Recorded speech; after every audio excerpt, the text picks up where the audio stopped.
Bueno, ya estamos de regreso con mucho interés y mucha atención este martes de salud, el poder de la tarde. Nos acompaña el doctor Pablo Mateo, es urólogo, estudió aquí en República Dominicana, tiene una gran responsabilidad en sus labores profesionales a nivel del Instituto El INCAR, a nivel privado, una dilatada carrera y tiene, yo lo voy a decir con el mayor desparpajo, tiene cara de urólogo. Sí, porque a veces hay médicos que no tienen ni siquiera swing. Ahorita yo vi un virólogo ahí que está allá y tiene cara de cualquier cosa menos de médico. Parecía, sí, con unas cosas ahí. Buenas tardes, doctor. Qué gusto tenerlo aquí. Muy buenas tardes, gracias a Dios, primero que todo, y a ustedes por la oportunidad de estar aquí y poder, orientar a la ciudadanía y pues contestar algunas preguntas. Muy bien. Doctor, ¿qué trata la urología? Bueno, ¿cuáles son las ramificaciones que se derivan de la urología, las que atiende un urólogo? Bueno, la urología es amplia y en principio, por ejemplo, cuando yo empecé a hacer la especialidad, bueno, es una subespecialidad, pero resulta que hoy en día tiene muchas especialidades. Subespecialidades. Entonces ya un urólogo tiene que hacer varias subespecialidades para manejar la urología completa. Bueno, ya la urología completa en su totalidad hay que ser muy...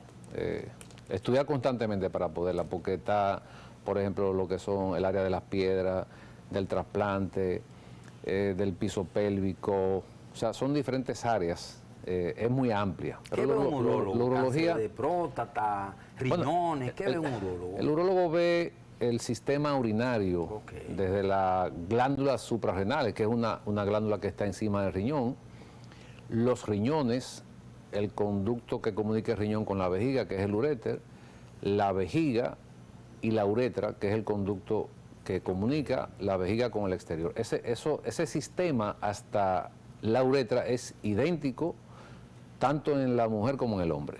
Y lo comento eso porque muchas veces, la parte de la población piensa que solamente el urólogo es el médico del hombre, pero nosotros vemos muchas mujeres con diferentes tipos de problemas, desde piedra, tumores de renales, de la vejiga, problemas de incontinencia, de prolapso vesical, o sea, un sinnúmero de patologías que realmente muchas veces la población no conoce.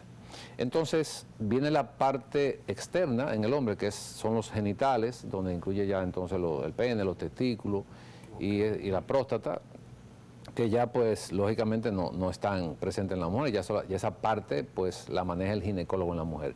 Pero como pueden ver, el urólogo ve desde un niño, una mujer, un hombre, un anciano, o sea, ve todo tipo de población en todas las edades. ¿Y el sistema urológico en un hombre y una mujer es igual? Es idéntico, es idéntico. Lo que varía son los genitales externos, pero es idéntico.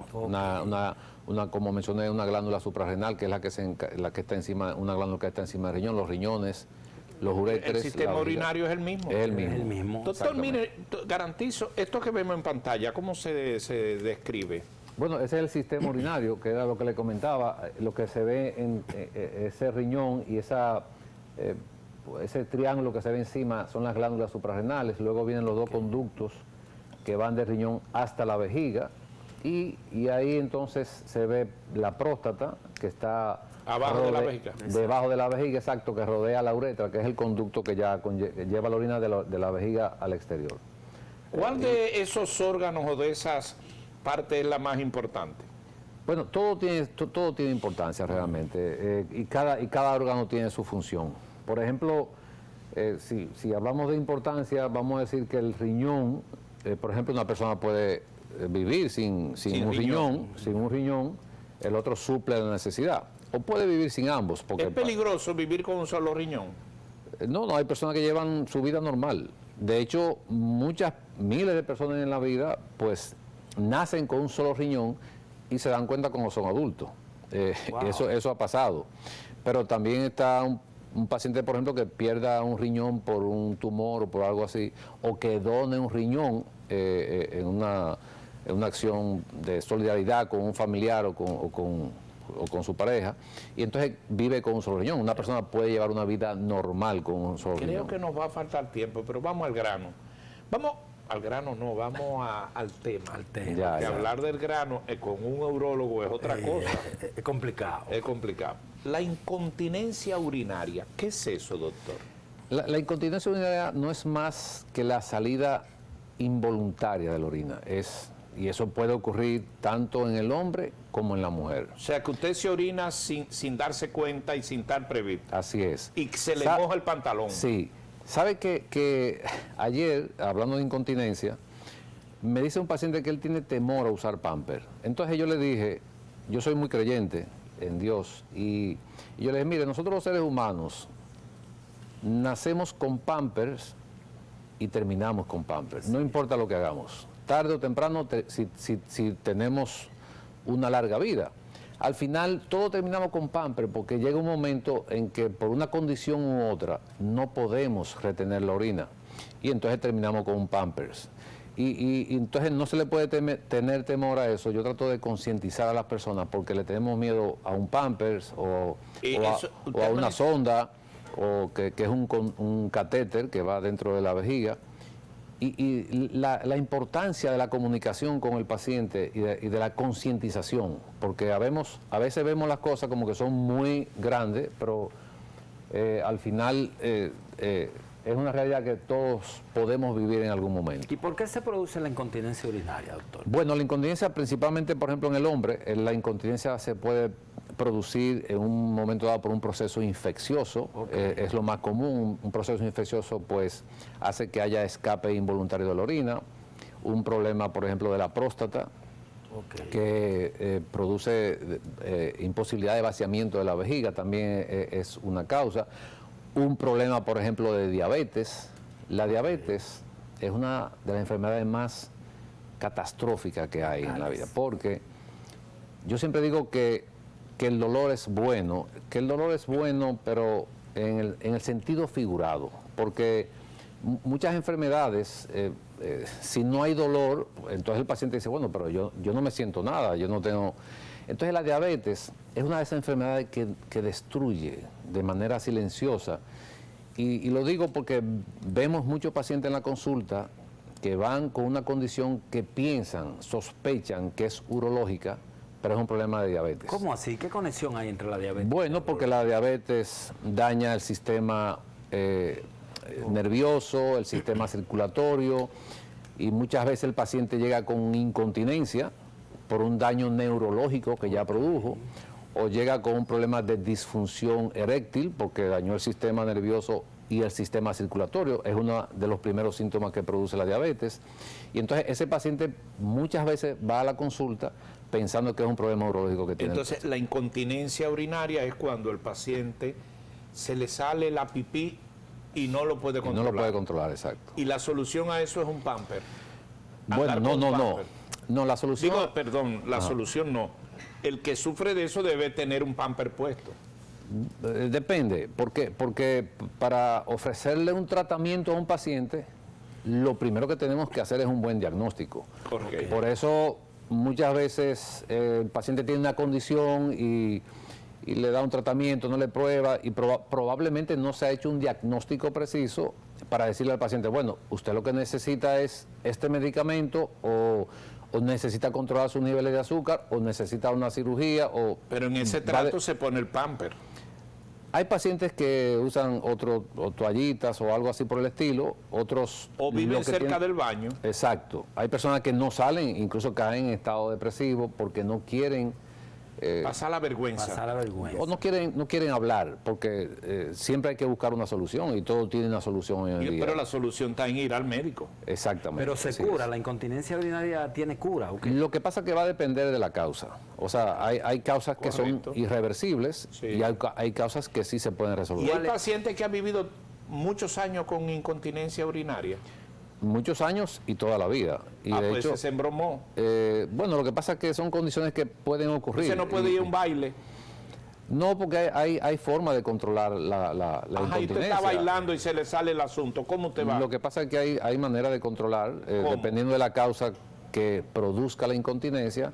Hay de causa, por ejemplo, de clip que se usan, de condones que se usan, de esfínter artificiales. ¿Esfínter artificiales? Para controlar la orina. O sea, hay muchas... Sí, porque, por ejemplo, se puede bañar en el mar, y si ahí le llegó no hay problema, pero si está una noche bailando y le sale ese asunto ahí...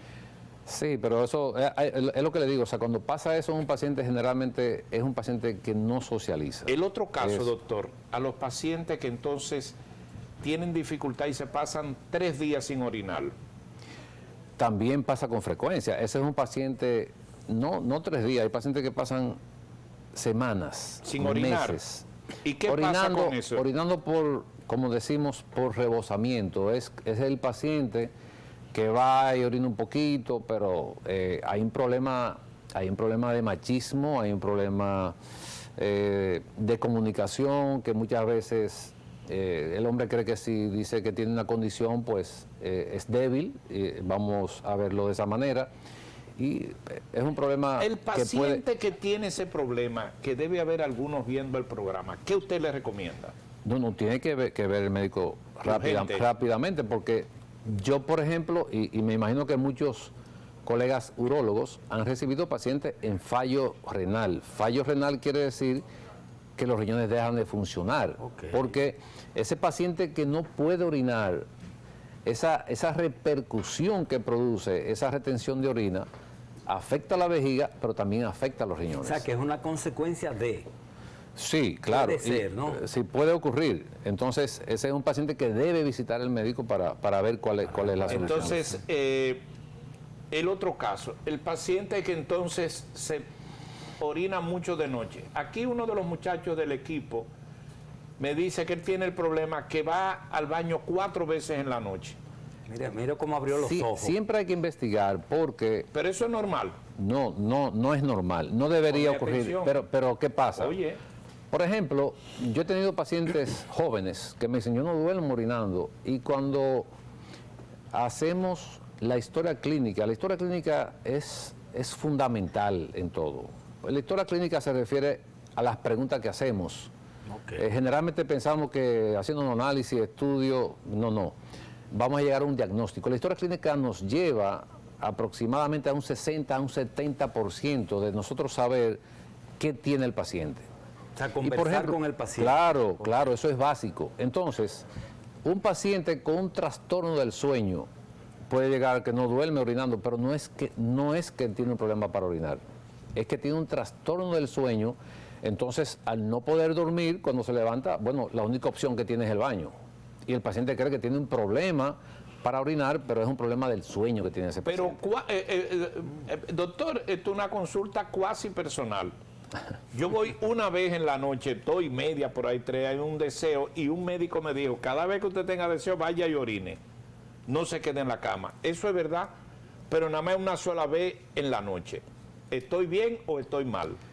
Bueno, no puedo decir si está bien o está mal, porque eso depende de muchos factores. Pero si uno orina una vez en la noche, ¿es malo? No digo que es malo. Lo que quiero decir que va a depender de muchos factores. Por ejemplo, una persona que no tome suficiente líquido no va a orinar en la noche. Una persona tomo mucho líquido. Sí. Eso puede ser. Una persona que, por ejemplo, tome medicamento para dormir, probablemente... No me refiero al caso suyo. O sea, entonces puede ser que esa persona no vaya al baño, pero tenga alguna condición. O sea, es muy amplio, son muy amplias las causas que pueden producir. Doctor, y también hay un tema de, por ejemplo, el chorrito interrumpido. ¿Qué chorrito interrumpido? Bueno, espérense. Pero ¿y qué es esto? Espere, que yo no soy médico, yo soy periodista y estoy tratando de decirlo, ¿no? Es el caso. No, es el caso. Yo he oído que sobre todo las personas que tienen sobre los 40 años, cuando van a orinar, orinan de a chorrito. Y he oído médicos que dicen que eso puede ser un indicio de cáncer de próstata. Edifíquenos. Bueno, lo primero que eso no es lo normal, no es lo fisiológico. O sea, se supone que una micción o el acto de orinar debe ser en un tiempo. usted orina y ya. Ok. Cuando el paciente orina por parte, quiere decir que hay algo que no está funcionando correctamente. Ve que yo no estoy en lo incierto. Pero que es un síntoma de cáncer, no necesariamente. La mayoría de los problemas de cáncer no dan síntomas. No dan síntomas. Es un paciente que llega a una consulta de rutina a hacerse una evaluación y resulta que diagnosticamos un cáncer de próstata. O sea, pero puede coexistir en un paciente una condición de dificultad para orinar o sangrado al orinar o sangrado en el momento de la dolor. eyaculación. O dolor. Puede haber dolor, Ok. puede haber nicturia, que es lo que levantarse mucho en la noche, o que el paciente orine mucho de día. O sea, todos Entonces, esos con esos síntomas. síntomas, ¿qué usted recomienda? Siempre visitar al urólogo, independientemente de que haya o de que no exista ningún síntoma. El paciente o el hombre, después de los 38, 40 años de edad, debe visitar al urólogo. ¿Cada qué Y tiempo? cuando va a depender, porque, por ejemplo, cuando hablamos de la historia clínica, que es lo que le preguntamos al paciente en la oficina, un paciente, por ejemplo, que tenga un antecedente de un cáncer de próstata del papá y un cáncer de mama en su madre, es un paciente que tiene 8 veces más riesgo de desarrollar un cáncer en cualquier momento, desde el punto de vista genético, porque tiene el papá y tiene la mamá. Sí, Este eso. es un paciente que probablemente yo lo veo en enero, está todo bien, y debuta o inicia con un cáncer en 5 meses. Entonces es un paciente que tiene que hacerse una evaluación cada 6 meses Ok. por los antecedentes que tiene. Creo, señores, que voy a interrumpir. Entonces- Perdóneme, doctor. Ustedes están oyendo, cada 6 meses hay que hacerse evaluaciones médicas. Y el dominicano es un paciente perezoso, no le gusta ir al médico. Yendo cada 6 meses se puede prever muchas cosas, ¿no es así? Bueno, prever, yo no estoy de acuerdo con esa palabra, con la palabra prevención. No, ¿por qué no estoy ¿Qué de usted acuerdo? sugiere? Bueno, no estoy de acuerdo porque se malinterpreta. Por eso, cuando, por ejemplo, un paciente mío o de cualquier colega urólogo que se mude de ciudad o cambie de urólogo por la razón que sea, se evaluó en enero con el doctor fulano de tal y en diciembre se evalúa con otro y resulta que tiene un cáncer. Entonces, ese paciente entiende cuando se habla de prevención que el urólogo que lo veía falló, que no le diagnosticó el cáncer. Ah, pero a lo ok. mejor el paciente debutó Sí, con sí, el cáncer se lo generó después. en esos días. Entonces el cáncer, el término prevención para mí, y me disculpan, porque incluso las instituciones lo usan, no está bien empleado. Cuando hablamos de prevención, quiere decir que evitamos que eso ocurra en un paciente. Entonces, Pero debe ir cada 6 meses. sí, pero eso es bueno aclararlo, Sí, porque sí, sí, válido. es bueno que la población entienda que no tenemos forma de prevenir. No hay forma de prevenir un cáncer en un paciente que probablemente genéticamente en 50 años va a desarrollar un cáncer de próstata. Ahora, ¿qué podemos hacer con ese paciente?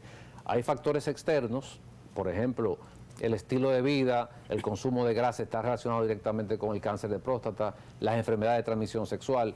Entonces, esos aspectos sí podemos Ok, se pueden- mejorar, orientar bien. al paciente para disminuir. Creo que hemos dado una clase sobre el tema urinario.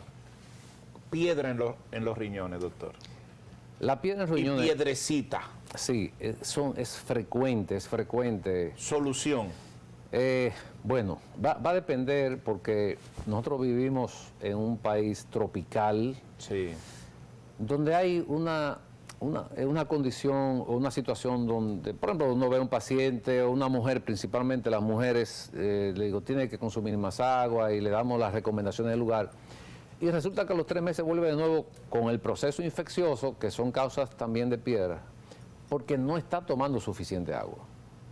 Sencillamente. Sí, se le olvida. Además, la mujer es un ser muy responsable en los trabajos y en todo lo que hace.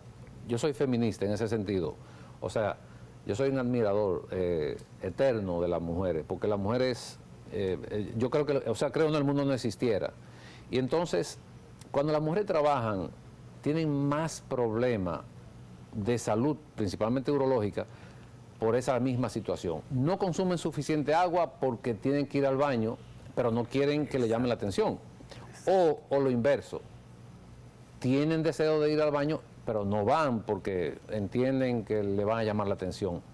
Y es un problema que yo creo que debe trabajarse eso, porque cuando una mujer tiene un proceso infeccioso, pierde horas de trabajo, gasta dinero, tiene que usar medicamentos, simplemente porque en 2 minutos, 3 minutos va al baño, pero hay mucha presión a veces en la oficina porque el jefe o el gerente o no sé, entonces ese es uno de los factores que más produce infección ¿Cómo de se vías cura la urinarias. piedra en los riñones, doctor?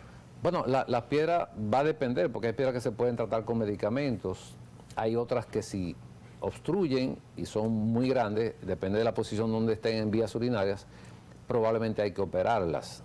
Pero hoy en día, Pero- doctor, perdóneme, hoy en día, doctor, ya hay métodos que no necesariamente hay que abrir. Y yo sé, por ejemplo, que en el caso suyo, usted tiene un equipo moderno que creo que con láser eliminan las piedras, algo así. Sí, la mayoría de las piedras se resuelven sin abrir ya. Sin Ya abrir, hoy en día ok. pero sin embargo, la mayoría de las piedras no hay que hacerle nada.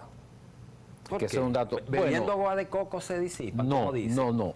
Lo que pasa es que nosotros nos guiamos por guías, valga la redundancia, guías internacionales que se aplican en todas las áreas de la medicina. Entonces, si una persona tiene una piedra que muchas veces se diagnostica por accidente, una evaluación de rutina, y esa piedra en un riñón, vamos a decirlo así, no le está produciendo daño al riñón, no le da dolor, no está produciendo infección de vías urinarias, es una piedra que puede observarse. Observarse quiere decir ver qué pasa, no hay que tomar una decisión en ese momento necesariamente. Entonces, a menos que no esté produciendo ninguno de los 3 aspectos que mencioné anteriormente. ¿Cómo se produce una piedra en un riñón y cómo diantre se genera? Bueno, lo que pasa es que hay una parte fisiológica, hay trastornos hormonales, donde hay una hiperproducción de calcio, donde también es una causa de producción de piedra. Pero el calcio que nosotros consumimos en la alimentación, por ejemplo, que se expulsa, se elimina por vías urinarias, cuando consumimos poca agua, y más en estos países donde hace mucho calor, entonces esas partículas se van uniendo una a otra y ahí se forman las piedras. Esa es una de las causas, pero también tenemos, por ejemplo, eso de calcio, pero también tenemos el ácido úrico, que también es otra condición. O sea, hay desórdenes hormonales que también son causantes de formación Y de esto que piedra. tenemos en pantalla, doctor, Hay cálculos renales. malformaciones congénitas también que se... Sí. Exacto, eso por ejemplo es una piedra en la salida del riñón. Normalmente esas piedras cuando están ahí, dependiendo del tamaño, a veces producen mucho dolor, ya ese es un paciente que hay que operarlo. Sí. Cuando la piedra, el tamaño, sabemos que no va a ser expulsada por el paciente. Entonces en esos casos muchas veces hay que hacer una cirugía. Endoscópica, normalmente se hace con láser, son cirugías ambulatorias, se hacen por conductos naturales, no hay que hacer, la mayoría de las veces no hay que hacer ningún tipo de incisión. Dice ahí que las ondas sea, de ultrasonido destruyen los cálculos. Eso sí, eso se llama litotripsia, o sea, de onda de shock. Casi no se están usando porque resulta que dependiendo de la ubicación de la piedra, del tamaño y de la anatomía del riñón, muchas veces se pueden destruir, pero entonces no salen. ¿Y No esto sabe. qué es, doctor? Esos son piedras, generalmente son, Pero eso es un peñón. sí, generalmente son de calcio, son la mayoría de calcio. Entonces, cuando el paciente extraemos una piedra, se le hace una prueba que se llama cristalografía, dependiendo del porcentaje de sustancia que tenga esa piedra, muchas veces, no siempre, con algunas dietas, alimentación, los lácteos, a veces también son causantes de la formación de las piedras. ¿Y cuáles pacientes o personas son propensas a sufrir ese tipo de problemas urológicos? Bueno, si nos vamos a los hábitos, por ejemplo, esos pacientes, o sea, hombres, mujeres, que se toman un vaso de agua, 2 vasos de agua al día, es un paciente que tiene esos pacientes que consumen muchos refresco, vamos a decirlo así, por los Gaseosas. aditivos que usan. Como dije anteriormente, hay condiciones ya hormonales, como la paratiroide, que es una hormona que se encarga del control del calcio. Pero esos son los pacientes más propensos a tener. Hay pacientes que son formadores de piedra, que tú lo operas y a los 6 meses forman una piedra. No hay diferencia entre hombre y mujer en el organismo de ambos, no. Son esas. Sí, y generalmente va a depender mucho de los hábitos de cada persona. Ok. Sí. Miren, un momentico, Pedro Ángel. He colocado los teléfonos. Cuando usted guste, puede también hacerle preguntas al doctor Mateo. Consultas o cualquier detalle que usted quiera saber, lo puede hacer cuando guste. Nosotros tenemos un rosario de preguntas, pero si les interesa, lo puede hacer tanto del exterior como de aquí en el país. Cuando estábamos anunciándolo, doctor Mateo, nosotros hablábamos de un dato que usted nos dio en un periodo que fue presidente de la Sociedad de Urología. Y decíamos que usted en aquella ocasión nos reveló que cerca del 50% de los hombres dominicanos sufre de impotencia sexual o disfunción eréctil. Corríjame eso, ¿es así? ¿Usted me confirma ese dato? Y explíqueme ese problema, ¿por qué se produce la disfunción eréctil? Bueno, hablar de un porcentaje específico no me atrevería realmente porque la medicina se basa en evidencia, y para hablar de un porcentaje pues tenemos que tener lo que nos evidencia de que realmente es así. Pero la disfunción eréctil es más frecuente de lo que nos imaginamos. Oiga eso, don Luisín. Y ya a partir de los 35 o los 40 años de edad pueden empezar a ocurrir fallos en algún momento en la vida, en la esfera sexual del hombre. ¿Pero y por qué? Diferentes razones. Y una de las razones, por ejemplo, son los problemas de estrés. Los problemas de estrés producen mucha situación. ¿El estrés trae problemas en el asunto? No, el estrés trae problemas de todo tipo. De todo tipo. Y es más frecuente entonces los hombres con disfunción eréctil. O sea, es una causa que puede Esa producir. es una, el estrés. Exacto. ¿Y otra? Bueno, ahí tenemos, por ejemplo, los trastornos circulatorios, los problemas de la diabetes, de la hipertensión. La falta de dinero. Por eso hablé del estrés. La falta de dinero, eso crea problemas aquí y allá abajo. El estrés abarca todo eso. Sí. Cuando hay una condición de ese tipo... Estoy preocupado, doctor, porque desde que llegó Pedro Ángel me está hablando de eso.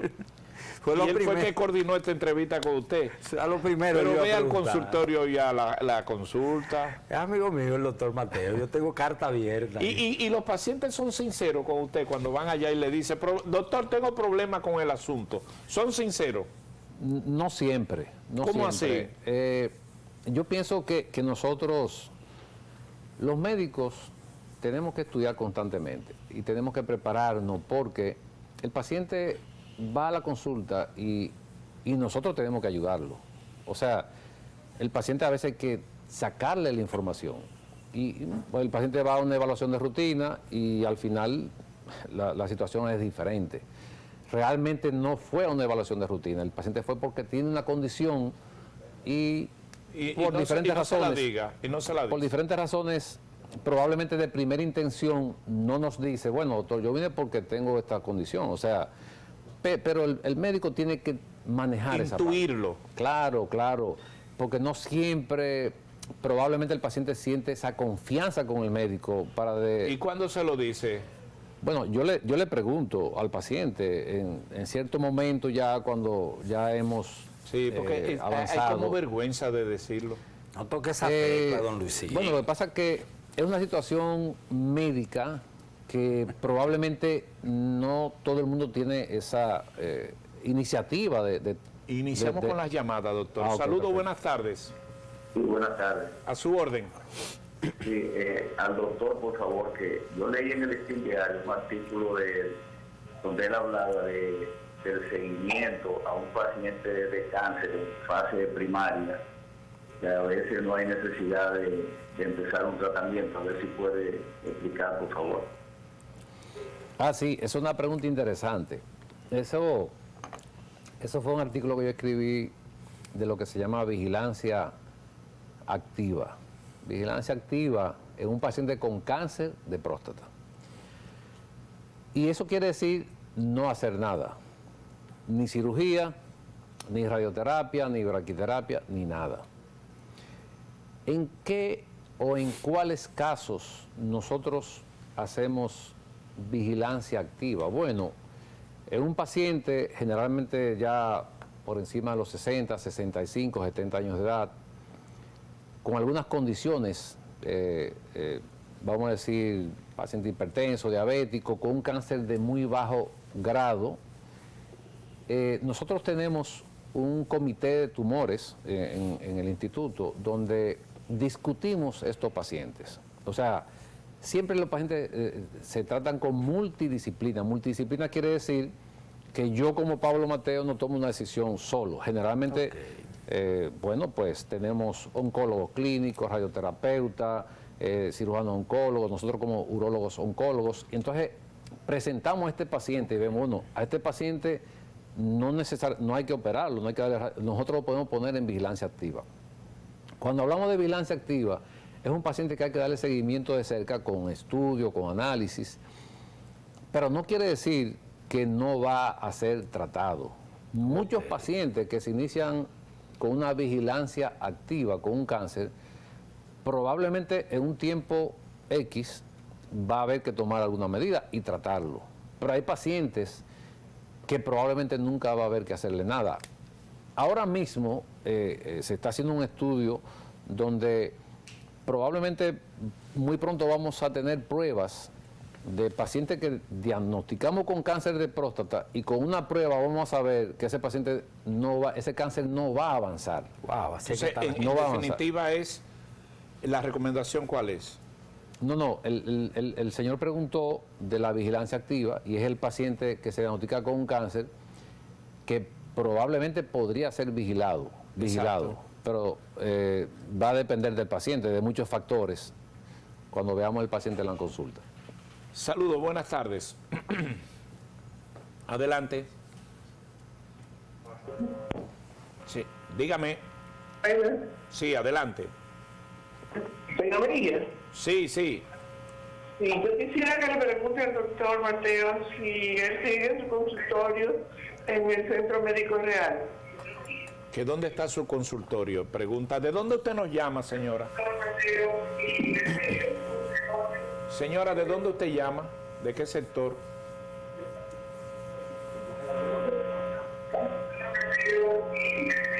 Ahora mismo yo estoy en mi casa, pero yo soy paciente del doctor. Ah, muy bien. Entonces, el tratamiento no ha terminado y no me puedo comunicar ni con su secretaria ni con su celular. Hasta ahora ya eso lo resolvemos ahora mismo. Usted verá ahora mismo, dígamele, doctor, ahí. Sí, estamos en el Centro Médico Real y en MedicalNet. En Medical Net. ¿En qué horario, doctor? Bueno, nosotros estamos trabajando por cita. Por cita. Sí, pero trabajamos el día entero, de las 6 de la mañana hasta... Al final le vamos a dar los teléfonos, ¿verdad? Que se Exacto, pueden dar. y Porque sus redes pero sociales. lo pueden buscar en las redes, ahí están los teléfonos. en las redes sociales. Como doctor Pablo Mateo. Pero es importante contestarle a la señora. Mire, nosotros vivimos en una sociedad donde muchas veces el paciente entiende que por teléfono podemos manejar al paciente. Y yo sé que tengo muchos pacientes que probablemente se han ido a otros colegas y no me preocupa porque yo soy muy, se podría decir, rígido en ese sentido, porque yo pienso que es una falta de respeto de mí hacia el paciente, pero también una falta de ética. Cuando un paciente me llama, que puedo tomar, o sea, lamentablemente, la medicina no se maneja de esa manera, por lo menos desde mi punto de vista. Y muchos pacientes toman la consulta como, vamos a decir, una chabacanería, no es el término, pero yo creo que debe haber ese respeto, esa ética médica, Ok. para tú prescribir o tratar a un paciente por teléfono o por WhatsApp, que se usa mucho ahora, Virtual, digamos. o virtual. Exacto. De hecho, hay consultas virtuales, pero ya es una consulta. Es una consulta. Pero cuando yo digo que ya es una consulta, porque bueno, el médico se toma su tiempo, 20 minutos, media hora, y entonces hay una interacción. Ahora, yo todavía no me he atrevido, y lo digo con toda honestidad, a iniciar las consultas virtuales. Lo hice en pandemia, pero lo hice de manera gratuita. Trabajé en EVA, no sé si recuerdan una plataforma que había del Ministerio de Salud Pública. Así es. Y trabajé en otras plataformas, tratando de orientar a la población. Pero desde el punto de vista privado no me he atrevido porque creo que no estoy a lo mejor preparado para hacerlo virtual y creo que debo examinar el paciente, verlo. O sea, son muchos factores que yo... O sea, en español, el paciente debe ir a la consulta para que lo examinen, lo vean, quizás Bueno. alguna analítica. Tengo más llamadas. Saludos, buenas tardes.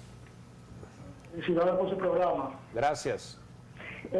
Al doctor, yo tengo 68 años, me hicieron una disectomía en Estados Unidos de cervical, una estenosis cervical.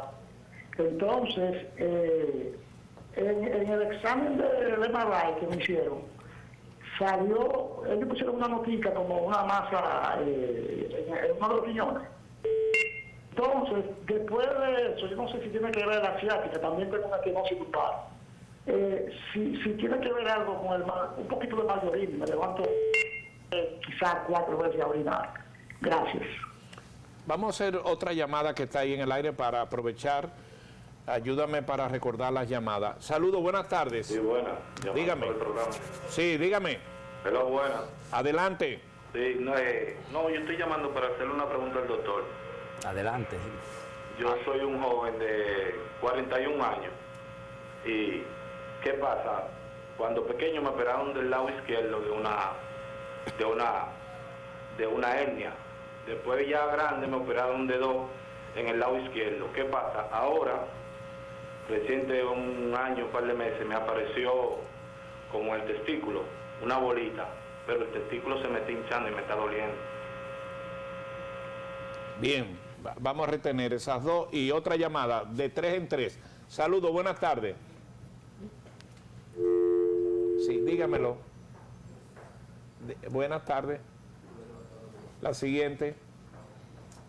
Saludos, buenas tardes. Bien, vamos a contestar esas dos, doctor. Sí, la primera me da la impresión que hay una condición neurológica. El paciente fue operado del cuello de la vejiga, fue lo que entendí, tiene una ciática, se levanta, es una percepción. Por eso el paciente hay que estudiarlo y examinarlo.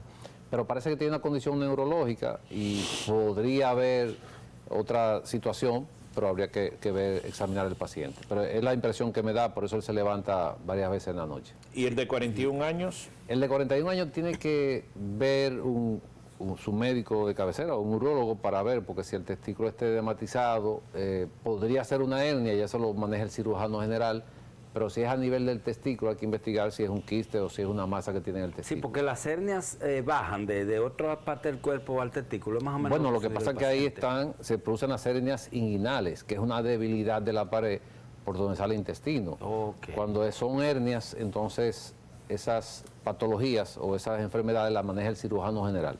Doctor, antes de llegar a la pregunta, la preocupación de Pedro Ángel, el tema de la disfunción eréctil.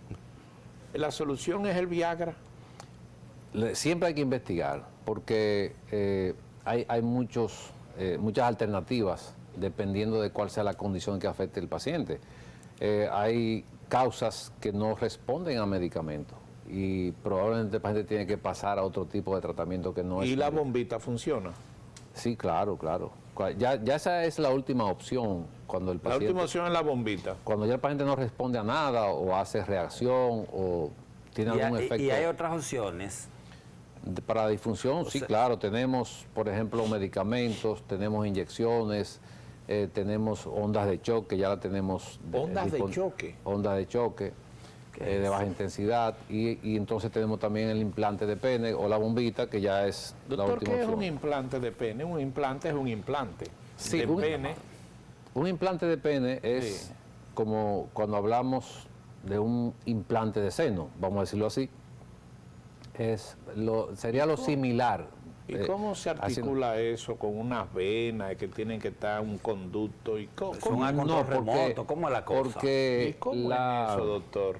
el implante se coloca en los espacios donde se llena de sangre el pene en el momento de la erección. Como hay una condición probablemente o circulatoria o nerviosa, vamos a decirlo así, si hay una condición del sistema nervioso y se decide ya poner un implante en el paciente porque ya no responde a ningún tratamiento, ya se han agotado los demás tratamientos, entonces se decide hacer el implante. Cuando se pone el implante, la mayoría, el 95 o el 98% de los pacientes está más que satisfecho. Incluso la mayoría de los pacientes dicen, bueno, si yo hubiese sabido esto, hace 8 o 10 años que lo hubiese hecho. Porque, No, claro, no es riesgoso. bueno, todo tiene riesgo.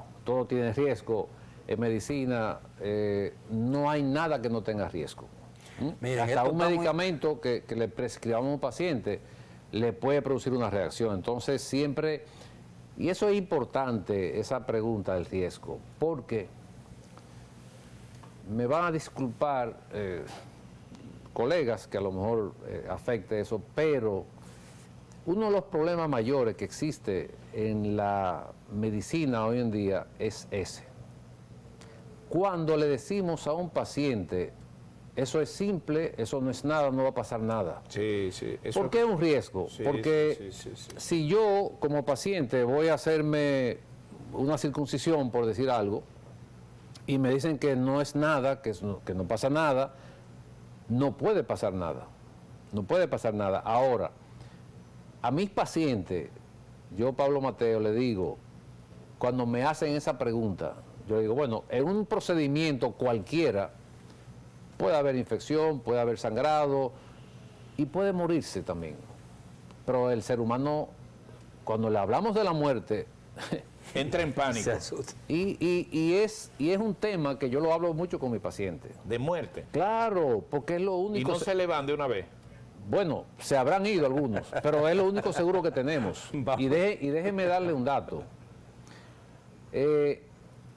Lo digo porque, bueno, a mí se me han muerto 2 pacientes y el primero se murió el día antes de yo operarlo. ¿Del susto? No, llegó a la emergencia con un infarto y murió. Y Ok. la cirugía era el lunes y murió el domingo. Sí, pero eso no tiene que Y ver me- nada con su... No, pero quiero darle el dato Ok. porque ese paciente, por ejemplo, si hubiese fallecido el día de la cirugía, era por la cirugía. Doctor, No tenemos porque, el pa- no porque el paciente iba a morir Doctor. como quiera. Entonces, el tema de la muerte es interesante y es bueno siempre... Doctor, usted ha visto lo que es cuando un técnico le hace así en... Vamos a ver si usted sabe que me dice así.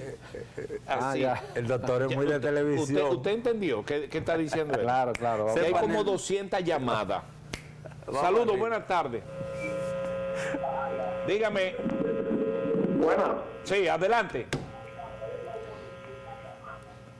Suéltala, Kirin. Dígame a ver. Adelante, caballero. sí, bueno. Sí, buenas. Sí, adelante, le escuchamos bien, ¿eh? Sí, el Vamos a la director, cuando pasa eso, es como dice el coordinador, pasa la otra. Vamos arriba. Buenas tardes.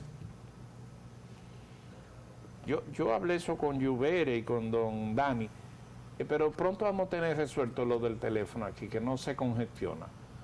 Y ahora que está lloviendo, imagínate tú. Parece que la... Este es un país que cuando llueve se descongestionan Sí, los teléfonos y las calles se llenan. Buenas tardes. Bueno, parece Saludos. Aló, con Sí. el panelista, por favor. Adelante. Sí, Luisín, oiga, por favor. Mateo, por favor. Yo tengo dos amigos míos. Tengo 2 amigos míos que son homosexuales. Ellos no quieren hacerse tacto rectal para chequear la próstata. ¿qué método se le puede implementar a ellos para que ellos se hagan inyección de la próstata siendo homosexuales? Gracias. Qué pregunta, compadre. Yo no me había tocado una pregunta así. Es más, tengo más preguntas, pero qué pregunta. Buenas tardes. Ay, Dios mío. Buenas. Sí, buena, una Sí. pregunta para el doctor Mateo. Adelante. ¿Es el doctor? Sí. Sí, adelante. Adelante. Sí, yo soy un paciente que tuve cáncer de con radioterapia. 6 años después volvió a surgirme un pequeño cáncer, un solo módulo. Ya me dieron la radioterapia. Tengo cita con mi médico para que entra, pero yo lo que quiero saber es si puedo ser operado o no de la próstata. Bien. Extirpar la próstata. Otra de 3 en 3. Otra. Saludos. Buenas tardes. Suéltala, Quinín. Otra de 3 en 3. Otra. Saludos. Buenas tardes. Suéltala, Quinín. Adelante, adelante. Buenas tardes. Buenas. Fíjate, el tema que están dando no me concierne a mí porque soy una dama, pero quiero felicitarlo porque es un médico que dice las cosas como son, porque hasta una inyección tiene un riesgo. Mire, yo tengo un nietecito, no sé si eso usted lo puede, ponga su teléfono ahí. Ponga los teléfonos, porque yo tengo un nietecito que se cayó y se ha hecho una mayugadura, entonces él cuando hace pipí llora. Bueno, muy bien. Ok, ahí tiene tres preguntas. Tiene razón la señora, dándole el criterio a usted de 3 en 3. El de los homosexuales, doctor. Bueno, yo pienso que eso hay que respetarlo. El respeto debe ser recíproco. Y bueno, si alguien no se quiere hacer una evaluación por la razón que sea, por ejemplo, hacemos resonancia. Una resonancia, lógicamente, es un costo que podría ahorrarse, pero hay pacientes que no quieren hacerse un tacto rectal y eso es... No, pero mire, doctor, déjeme yo decirle, es una brutalidad. Usted tiene una condición de homosexual, que estoy en su escuela, eso hay que respetarlo, porque nadie es capaz de tener un familiar, que eso cosa, además ya eso es como pero yo no, muy normal, pero que ese paciente por un tema de tabú no quiera hacerse el tacto rectal. Yo creo que esa no fue una pregunta realmente, vamos a decir, tendenciosa, seria. Porque yo he visto pacientes de todo tipo y ningún paciente se ha negado. Por su condición homosexual. No, es que no importa. Exactamente. Eso no importa, pero yo tengo pacientes con todas las preferencias y yo lo examino normal y no pasa nada. O sea, no hay distinción. No, claro. O sea, hay pacientes que no quieren hacerse el tacto por la razón que sea, pero se le hacen estudios. Son la minoría. Yo he tenido muy pocos pacientes. Yo le explico por qué debe hacerse un tacto rectal, porque el tacto rectal no es solamente para palpar la próstata. En un tacto rectal yo puedo diagnosticar un tumor de recto en el paciente, sí, hombre, o puedo diagnosticar un hemorroide, una fístula, un sangrado. Pero ya le contestó al televidente que tiene que irse a hacer decirle a esos amigos de él que son homosexuales que tiene que hacérselo. Entonces, con relación a la señora que llamó, si el niño llora cuando orina, quiere decir que hay alguna condición que le está produciendo dolor. Puede ser una estrenosis de la uretra, que puede ser congénita. Eso es bueno que vea un pediatra para investigar esa parte ahí de la vejiga o de la uretra. ¿Y la segunda llamada hubo otra? Sí. ¿No te acuerdas? Bueno, la tercera al menos es la señora que dice que un nieto sufrió. No, esa ya la contestó. Ya se la contestó. No, la otra, una segunda, se nos olvidó a los tres. Perdón. Sí, fue un paciente que llamó, que le dieron radioterapia por un cáncer y volvieron y le dieron radioterapia. Sí. Él preguntó que si se podía operar. Bueno, es muy difícil hacer una cirugía en un paciente con un cáncer de próstata que ya ha sido radiado 2 veces. 2 veces. Porque ese tejido se consolida demasiado y es muy difícil de hacer disección, o sea, de quitar el tejido. Pero es bueno que usted sepa que el hecho, y es una pregunta interesante, porque muchas veces el paciente cuando se trata por un cáncer de próstata cree que no va a tener cáncer, pero el cáncer puede volver de nuevo. No importa que sea una radioterapia o no importa que sea una cirugía, porque muchas veces dicen, bueno, pero te diste radioterapia si te hubiese operado. No. El cáncer de próstata puede volver de nuevo. No importa el tratamiento que se haga y no importa, que es importante, no importa dónde se opere. Porque, por ejemplo, yo he tenido pacientes, y muchos, yo sé que lo han visto, colegas urólogos también, que se han operado, por decirle, en uno de los hospitales que más radicales de próstata se han hecho en el mundo, y hay que darle radioterapia después de la cirugía, porque el cáncer puede volver. Y puede volver. Saludos, buenas tardes. Buenas por favor, noches. quería hablar con el doctor Mateo, por favor, para una pregunta. Adelante. Sí, buenas tardes. Mire, doctor, quería por favor saber qué opinión usted tiene sobre el fibroma retroperitoneal idiopático. Uepa, qué pregunta. Bueno, lo que pasa es que ya esa pregunta sale del área urológica, vamos a decirlo así. Habría que investigar si afecta a algún órgano desde el punto de vista urológico, pero ya generalmente ahí entra cirugía general en ese sentido. Saludos, buenas tardes. Adelante. Adelante. Buenas tardes. Sí. ¿Aló? Sí. Buenas tardes.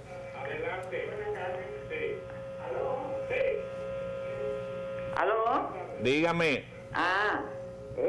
Yo quiero preguntarle al doctor. ¿Aló? Yo quiero preguntarle al doctor si él es hijo del doctor Mateo, cardiólogo. Muy bien, muchas gracias. Ahora le contestamos. Váyale contestando. Saludos, buenas tardes. La otra sí. Saludos, buenas tardes. Buenas. Sí, buenas.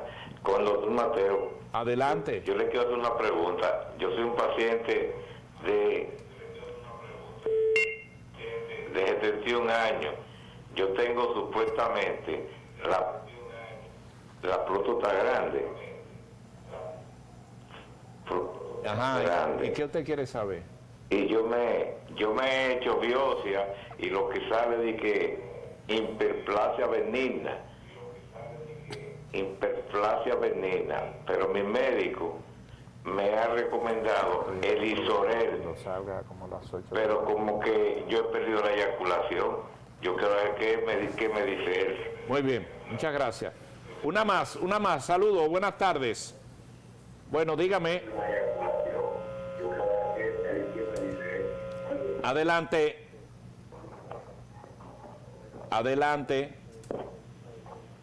Saludos. Sí, buenas, sí. Sí. Un saludo. Muy bien. Con relación con el doctor, una pregunta. Yo soy un paciente de hiperplasia prostática benigna. Ajá, ¿y qué quería saber?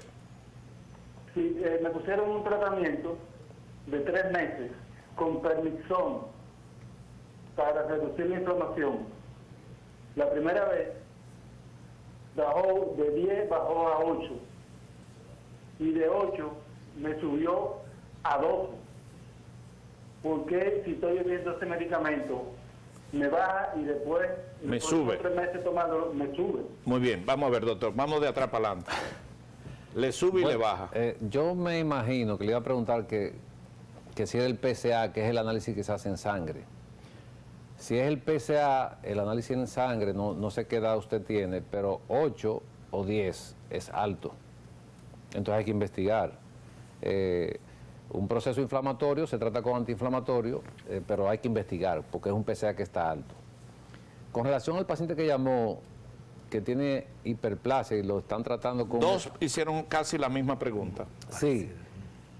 Era lo que hablaba hace un momento. Yo percibo que no hay mucha comunicación entre el médico y el paciente. Y es una parte que yo creo que tenemos los médicos que tratar de... Bueno, de resolver. De crecer en ese sentido, en la comunicación, porque cuando le indicamos un medicamento a un paciente de próstata, generalmente tenemos que explicarle al paciente qué efectos secundarios va a tener ese medicamento. Casi todos los medicamentos que indicamos para la próstata van a producir ausencia de la eyaculación. Entonces, los pacientes se preocupan, toman el medicamento, pero bueno, no saben, se lo prescribieron. O sea, hay que orientarlo y prevenirlo. Claro, siempre al paciente hay que explicarle todo, incluso le puede dar una reacción, lo suspenda. Mire, pero usted va a sentir esto, eso es normal. Puede sentir un mareo, eso es normal. Sí, si el médico tiene que orientar más. Entonces yo no sé qué pasa y bueno, veo muchos pacientes desorientados, muchas veces el paciente no escucha, por eso a mí me gusta mucho cuando tengo un paciente ya con alguna condición que siempre ande con un familiar, porque cuando el paciente tiene un problema lo que está pensando en el problema. Y el médico le habla y él pensando no capta bien. Y asustado. Usted tiene muchos pacientes que están asustados allá. Eso pasa porque... Y usted tiene que ponerse como un psicólogo. Todos tenemos temores. Miedo. Todos tenemos temores y el médico tiene que hacer un soporte del paciente. El médico... tiene que ayudar. Eso que pasaba antes, que el médico entendía que era... No. El paciente que va a su consulta como profesional... El médico tiene que sentirse agradecido de que un paciente lo visite, porque hay muchas opciones. Claro. Entonces, usted tiene que cuidar a su paciente. Claro. Y darle afecto. Yo pienso particularmente, cuando un paciente va a mi oficina, si es más o menos de mi edad, yo lo veo como un hermano. Y si es una persona mayor, como un papá, o si es como un hijo, porque... O sea, es la salud de ese paciente que le están poniendo en la mano. Se pone en tus manos. Entonces yo pienso que es una parte que tenemos que agradecer. Y a propósito de papá, le preguntaron que si usted sí.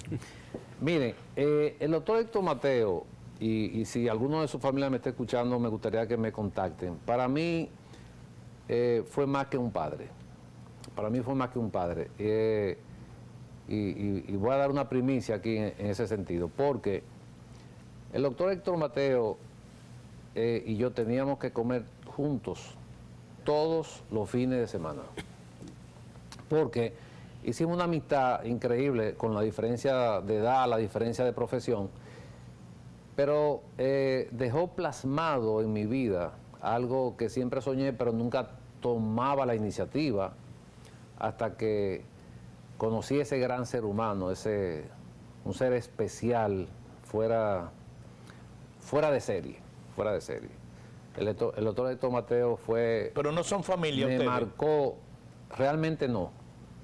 Pero son de San Juan los dos, ¿no? No, el doctor Héctor Mateo no era de San Juan. Era de Cotuí. Ah, de Cotuí. De Cotuí. ¿Y usted de San Juan? Y yo soy de Vallejuelo, San Juan de la Maguana. Mi primer libro, que ya está terminado, lo voy a publicar ahora el año que viene, si Dios quiere, está dedicado al doctor Héctor Mateo. ¿Cómo se llama el libro, doctor? El hombre y su próstata. ¿El hombre y su próstata? Sí. Es interesante. Sí, dedicado al doctor Héctor Mateo, por eso comenté que si alguno de sus hijos porque he tratado de contactarlo para... ¿Y no lo ha localizado? No, y me gustaría, porque ese día yo quisiera... Me voy a dedicar a eso como un servicio y agradecerle que pues usted se lo voy a agradecer porque... Le voy a ayudar en eso. Muchas gracias. Y están invitados desde ahora ya para esa presentación. ¿Cuándo es? Va a ser en febrero o en marzo, probablemente. Le ofrezco, doctor, que filme o que filmemos el acto, el libro, y se lo pasamos por aquí, obvio, de manera gratuita. No, gracias. El acto, toda la ceremonia. Hacemos una edición, pues, nada más es con cámaras, algo con buen sonido, y enseñar el libro. Pues, ¿Dónde va a estar a la venta el libro? No, todavía no hemos coordinado esa parte. Pero estamos hablando de qué fecha, ¿un mes o 2 meses? No, 3 o 4 meses más o menos. Muy bien, pero les reitero, se puede hacer una grabación, que eso se lo puede hacer cualquiera, digo cualquiera con sentido común, porque nada más no grabe los pies, se edita yo se lo puedo ayudar a editar, yo no, el equipo nuestro, y lo pasamos el acto aquí gratuitamente. Sí, y el doctor también el próximo jueves. Y quiero agradecer a la persona que preguntó, porque trajo a colación algo que de verdad quería expresarlo en algún momento y bueno, pues me dio la oportunidad de hacerlo, y la gratitud que yo siento por ese gran ser humano, que Dios lo tenga en su gloria, es inmensa realmente. Sí, doctor, usted el jueves tiene un lanzamiento de un equipo muy moderno. Sí. Denos sí. algún detalle de eso. Bueno, el jueves tenemos la inauguración de nuestra oficina de salud masculina. Salud masculina porque, bueno, nos vamos a concentrar en esa parte y vamos a inaugurar o a presentar ya 2 tecnologías, una que es el Resum, que es un tratamiento para la próstata de vapor de agua. Este tratamiento es lo que se hace es que se inyecta vapor en la próstata y la próstata se contrae. Es como si fuera una cirugía, pero es un procedimiento que se hace en unos 5 o 8 minutos. No, ese es otro equipo que vamos a presentar, ese es el Renova. Pero vamos a hablar de él un poquito. El Renova es el equipo de onda de shock de baja intensidad. Este equipo se usa para la disfunción eréctil y lo que hace es que produce una regeneración vascular en el pene. O sea, ese hombre que tiene cierta dificultad, que ha perdido, por ejemplo, las erecciones matutinas, que responde a tratamiento y no quiere llevar tratamiento, o tiene alguna condición diagnosticada, lógicamente, esto no es para todos los pacientes. Entonces, con esta onda de shock que se aplica en el pene, eso es indoloro, no duele, no hay que usar anestesia. Es fisiológico, es un tratamiento fisiológico, digamos, porque estimula. Bueno, sí, lo que hace es que estimula la circulación, se llama regeneración peneana, y el paciente puede tener una erección normal de nuevo. O sea, muchas gracias, doctor, qué interesante. Se lo dije, no iba a faltar tiempo. Muchas preguntas de próstata, pero habrá oportunidad. Nos vamos a ir a la pausa. Muchas gracias al doctor Mateo, urólogo. Nos ha dado cátedra, nos ha dado clínica, nos ha dado información, nos ha dado consulta al precio gratuito de la televisión. Gracias por su atención. Venimos a una breve pausa y estará aquí Camilo con los deportes. Todos los martes de salud aquí habrá innovaciones. Muchas gracias. Regresamos en breve.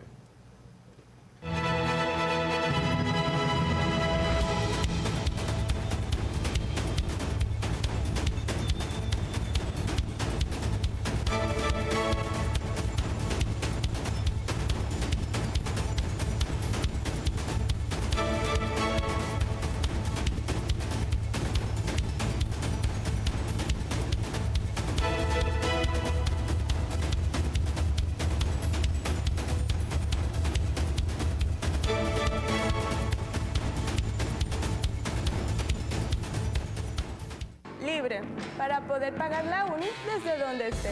Libre para checar que me pagaron sin gastar mi internet. Y para hacer mis transferencias sin tener que estar buscando Wi-Fi.